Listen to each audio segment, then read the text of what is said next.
한번 따라하겠습니다. 이 말씀을 마음에 새기고 어느 목사님의 어린이 주일 설교를 들어보니까 자녀를 사랑하라 하는 아주 깊은 말씀을 하셨어요.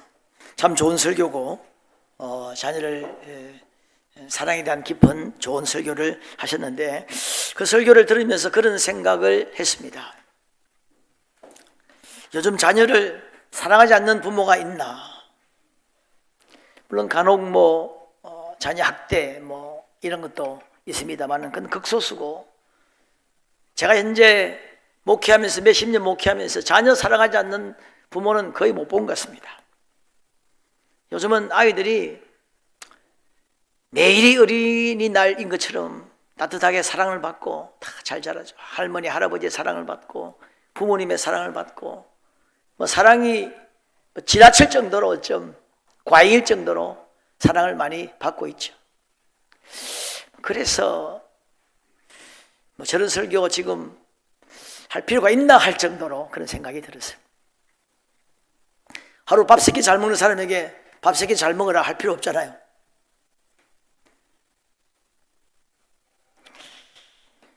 사랑하지 않는 부모가 없는데 아마 사랑한다고 다 되냐? 그건 아니죠. 마가복음 9장에 보면 귀신 들린 아이의 아버지가 예수님을 찾아옵니다. 귀신이 저를 죽이려고 물과 불에 자주 던졌다는 거예요. 언제부터 그렇게 되었느냐 하니까 어릴 때부터 그렇게 되었다는 거예요. 마가복음 15장에 보면 수로보니게 여인이 나옵니다. 내 딸이 흉악하게 귀신이 들렸나이다. 아들과 딸이 흉악한 귀신이 들렸는데 아버지와 어머니가 예수님께로 나왔습니다. 예수님께 이 수로보니 여인 같은 경우는 예수님께 정말 간청을 하죠. 예수님이 개취급합니다. 그래도 딸을 살리기 위해서 살려보려고 간청합니다. 그게 예수님이 그냥 탐복을 하셔가지고 그 딸을 고쳐주죠. 아들, 딸 사랑한 것입니다. 그런데 사랑했는데 흉악한 귀신이 들린 거예요. 사랑을 했는데 귀신이 들린 겁니다. 사랑 가지고 안 된다는 이야기죠. 사랑만 가지고 안 됩니다. 사랑하는 방법이 중요하죠. 우리가 다 자녀를 사랑합니다. 다 잘 되기를 바라죠. 영육간에 축복을 받기를 바랍니다. 혹시 우리 그리스도인들 가운데는 영적으로 축복받기를 바라지 않는 부모는 아무도 없겠죠. 이 말씀을 너는 마음에 새기고, 이 말씀이 새겨진 사람은 하나님이 영원부터 영원까지 우리의 자녀를 축복하실 분은 하나님밖에 없다는 이 말씀을 마음에 새기면 그 하나님 앞에 나아가지 않을 수 없죠. 여러분, 이 귀신 들린 아들과 딸의 엄마 아빠는 다행히 예수님께 나왔습니다. 귀신이 들렸다면 다른 방법은 없잖아요. 세상적인 방법 가지고 안 통합니다. 예수님께 나와야 되죠. 영적으로 풀어야 됩니다. 예수 이름 외에는 귀신을 굴복시킬 수가 없잖아요. 귀신 들린 이 아이의 어머니 아버지가 잘한 것이 2가지 있어요. 하나는 귀신 들렸다는 걸 알았다는 것입니다. 2번째는 예수님께 나왔다는 거예요. 오늘 많은 우리 크리스찬 부모님들의 문제가 있다면 이 귀신이 들렸는지 잘 모른다는 것입니다. 귀신이 들리지 않았다 하더라도 사탄의 엄청난 공격을 받고 있다는 것을 잘 몰라요. 2번째로 알아도 예수님께 나오지 않는다는 것입니다. 여러분, 우리 자녀들이 다 영육간에 축복을 받기를 원합니다. 근데 여러분 그 축복은 누가 주시는 겁니까? 누구에게 축복을 받아야 됩니까? 하나님께 받아야 될 줄로 믿습니다. 이걸 분명히 알아야 돼요. 하나님께 축복을 받는다고 하면 하나님께 초점을 맞춰야 돼요. 하나님과의 관계 속에서 이 문제를 풀어야 한다 하는 것입니다. 하나님의 방법대로 해야 돼요. 이게 중요합니다. 여러분, 요즘 아주 참 우리를 어둡게 하는 통계들이 많죠. 1960년대, 오늘 좀 그 이야기를 하면 1960년대 출산율이 6.1명이었다고 합니다. 부모님들이 보통 평균 6명을 낳았다고 합니다. 그때는. 그래, 한 해 108만 명씩 낳았어요. 여러분, 그때는 복음화율이 20%가 넘었습니다. 그러니까 교회학교가 폭발적으로 부흥한 거예요. 지금 출산율이 0.8, 인류가 전쟁 때를 제외하고는 한 번도 경험해보지 못한 출산율이라고 합니다. 대한민국은 했다면 1등이에요. 복음화율은 지금 4% 미만이라고 합니다. 지금 청년 대학생 복음화율이 3몇 %라고 하죠. 복음화율도 6분의 1입니다. 여러분, 인구 놓는 것도 6분의 1이고 복음화율도 6분의 1이면 합하면 몇 분의 1입니까? 네? 12분의 1? 아닙니다. 이건 곱해야 돼요. 36분의 1입니다. 앞으로 4, 50년 지나면 이 말은 우리 교회 숫자가 36분의 1 된다 이 말이에요. 지금 학령 인구가 줄고 있죠. 약 10년 전과 비교해서 초중고등학교 25%가 줄었다고 합니다. 그럼 교회학교도 25% 줄여야 되는데 교회학교는 그것의 1.5배인 38%가 줄고 있어요. 학령 인구가 주는 속도의 1.5배. 그러니까 뭐 똑같이 준다고 하면 학령 인구 감소라고 해야 되는데 그것이 아니라는 겁니다. 다른 이유가 있다는 거죠. 코로나 전과 지금 기독교 방송에서 통계를 해보니까, 설문조사를 해보니까 코로나 전에를 100으로 잡았을 때 지금 주일학교, 교회학교 아이들이 42%에서 48% 정도라고 합니다. 반 이상 줄은 거죠. 온라인 예배 포함해서,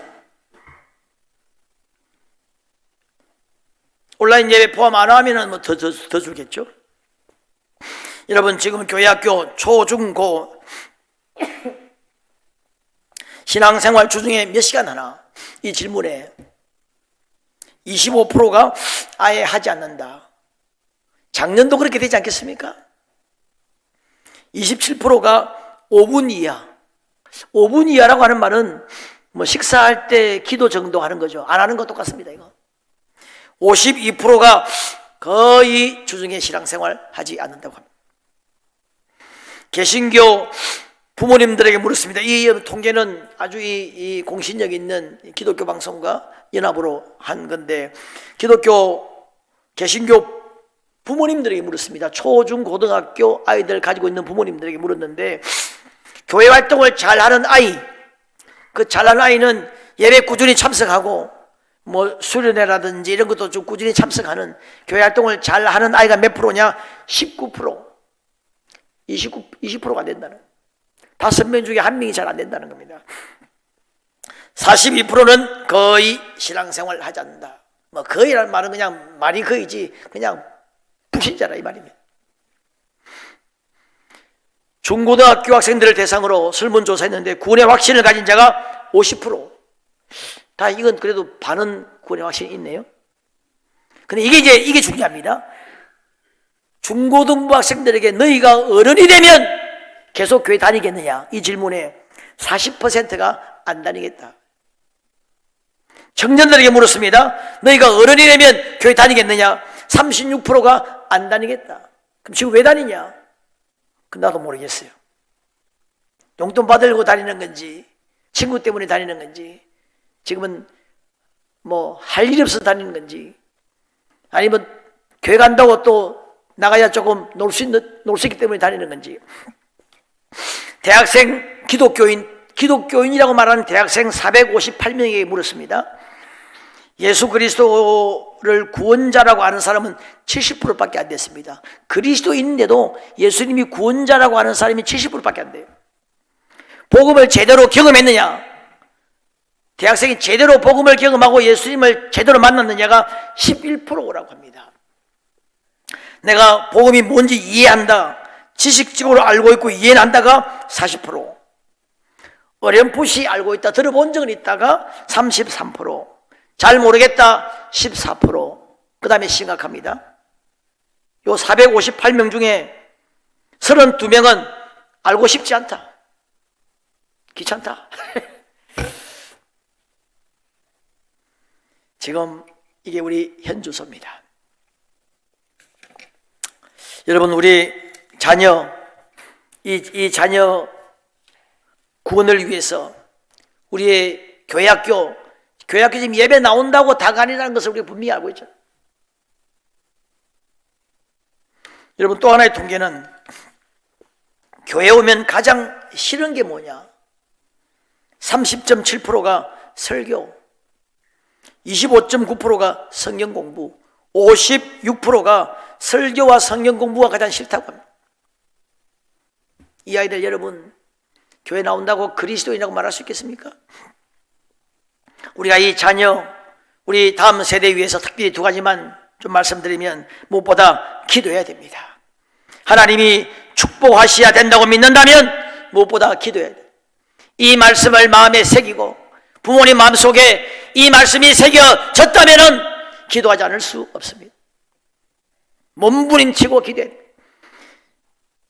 초저녁에 일어나 부르짖을지어다. 내 마음을 주의 얼굴 앞에 물 쏟듯 할지어다.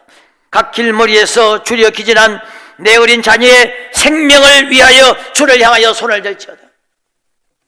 물 쏟듯 손을 들라는 거예요. 간절히 기도하는 것이죠. 자녀의 생명을 위해서. 자녀 교육 마음대로 안 됩니다. 우리 생각대로 잘 안 됩니다. 자녀의 좋은 성품으로 교육하려면 우리 여러분 인간적인 이론 가지고 안 됩니다. 교육으로 됩니까? 대학, 학교, 진리의 전당 맞습니까? 나쁜 짓은 거기서 답이 옵니다. 하늘의 지혜를 구해야 돼요. 기도해야 됩니다. 때로 기도할 때 자녀의 여러분 욥은 잔친달이 지나면 욥이 그들을 불러다가 성결케 하되 아침에 일어나서 그들의 명수대로 번제를 드렸으니 이는 욥이 말하기를 내 아들들이 죄를 범하여 마음으로 하나님을 배반하였을까 함이라. 욥의 행사가 항상 이러하였더라. 욥은 자녀들을 위해서 늘 속죄 제사를 드렸다는 것입니다. 여러분, 우리가 그럴 필요도 있습니다. 여러분, 우리가 자녀들은 악한 영의 공격을 받습니다. 악한 영이 여러분 떠나가야 됩니다. 우리가 아무리 인간적으로 노력하고 교육하고 감시하고 잘해주고 모든 걸 다 한다 할지라도 그것으로 절대로 해결되지 않습니다. 이런 이유는 기도 외에는 나가지 않는다고 했습니다. 기도로 악한 영을 막아야 됩니다. 기도로 악한 영을 쫓아내야 됩니다. 하나님이 도와주셔야 우리의 자녀들이 바로 설 수 있습니다. 자녀를 위해 기도해야 됩니다. 이것이 어쩜 최고의 봉사요 사랑인지 모릅니다. 너와 너 자녀를 위해 울으라 그랬습니다. 이것이 가정을 살리고 가문을 살리고 교회를 살리고 민족을 살리고 하나님의 나라의 역사를 바꾸는 일이 이것이라고 합니다.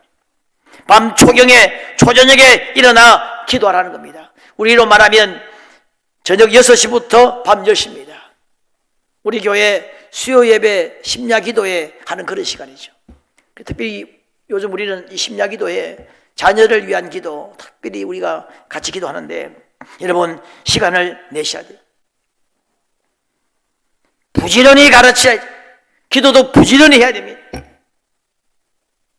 여러분 기도하면서 동시에 자녀 교육이 또 중요합니다. 오늘 여기 본문에 보니까 여러분 7절부터 보세요. 부지런히 가르치며 집에 앉았을 때든지 길을 갈 때든지 누웠을 때든지 일어날 때든지 손목에 메고 기호로 삼고 미간에 붙이고 문설주와 바깥문에 기록할지. 이보다 어떻게 강조할 수 있겠습니까?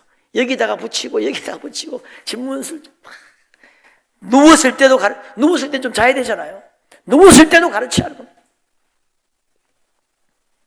거의 대부분의 전문가들이 말하기를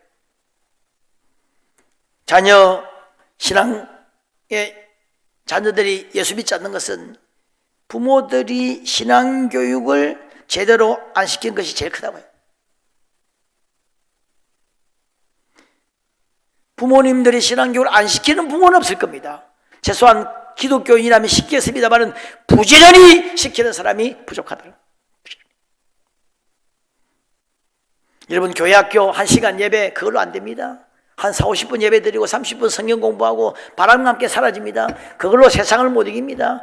밖에 나가면 24시간 365일 악한 세상에 노출되어 있습니다. 스마트폰, 핸드폰, 시공을 초월해서 노출되어 있습니다. 절대로 그걸로 못 이깁니다. 가정에서 부모님들이 해야 돼요. 360을 같이 있잖아요. 제일 사랑하잖아요. 그래도 부모님들은 권위가 있어서 그래도 부모님들의 말은 들을 거 아닙니까? 부모님들의 말을 듣지 않는데 부모님들이 신앙교육이 안 되는데 어디 가서 누구 말을 듣겠습니까? 여러분이 해야 돼요.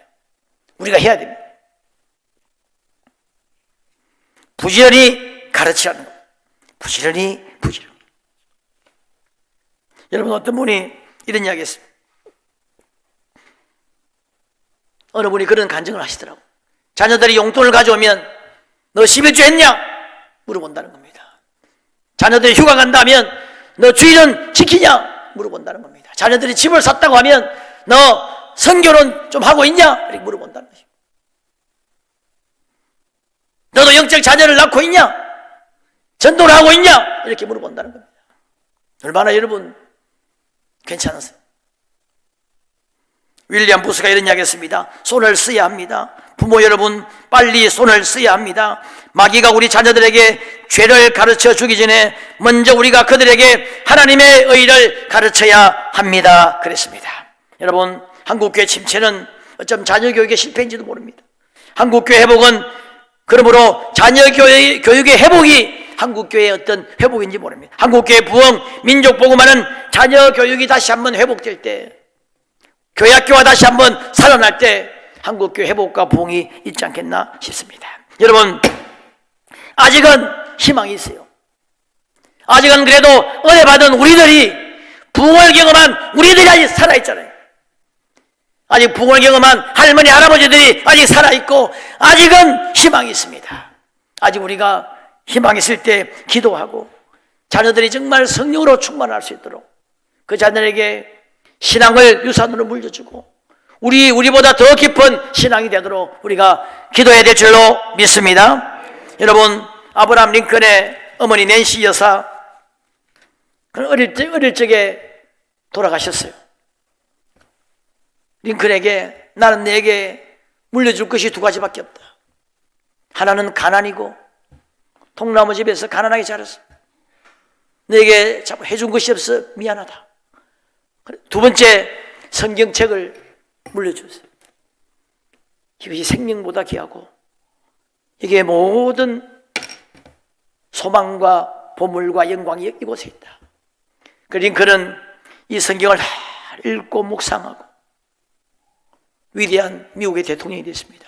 여러분, 미국 대통령들은 성경책에 손을 넣고 선서식을 합니다. 우리도 좀 있으면 대통령 선서하겠죠. 근데 성경책에 손을 넣고 선서하는데 이 성경책은 본인이 선택한다고 해요. 하는 성경이 따로 있는 게 아니고, 근데 주로 성경책은 주로 부모님이 물려준 성경책을 많이 한다고 합니다. 집안 대대로 갑으로 내려오는 성경책에다가 손을 넣고 상당히 많은 대통령들이 그렇게 했다고 합니다. 오바마 대통령은 링컨의 그 성경책으로 손을 넣고 선서를 했다고 하죠.